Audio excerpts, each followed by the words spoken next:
So, you've downloaded Mobile Legends, you speedrun tutorials, get into a match, and kill people, right? Well, turns out there's more to this game than just killing and trash talking. Sometimes, knowing which role you're good at is the start of you becoming a better player and significantly increase your in-game knowledge and probability to win. Today, I will be giving an explanation of the different roles in the game, and you are going to find out which role suits you best.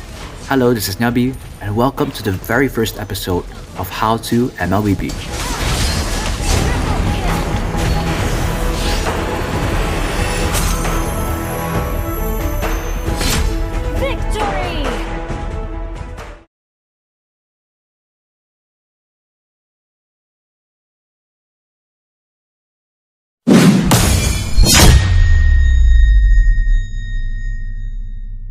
Welcome to the Land of Dawn, the battleground for Mobile Legends.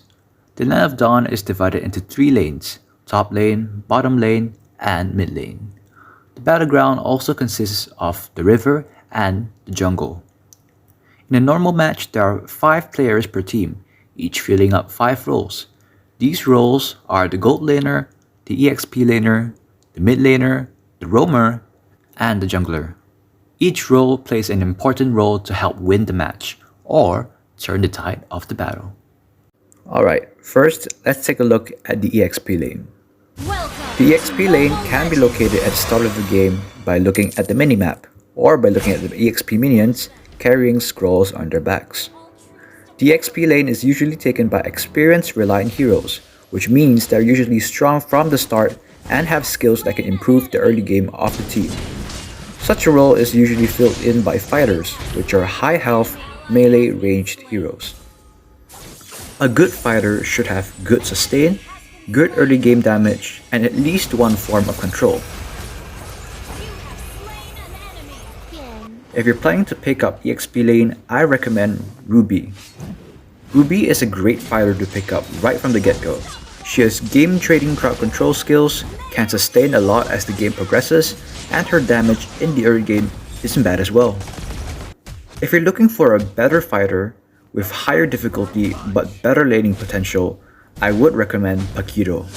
Paquito is a force to be reckoned, no, a force to be feared, especially in high-ranked matches. His fast skill combos and super annoying ultimate doesn't make him any easier to face.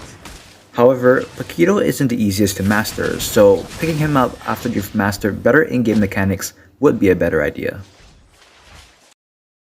Secondly, we have the gold lane.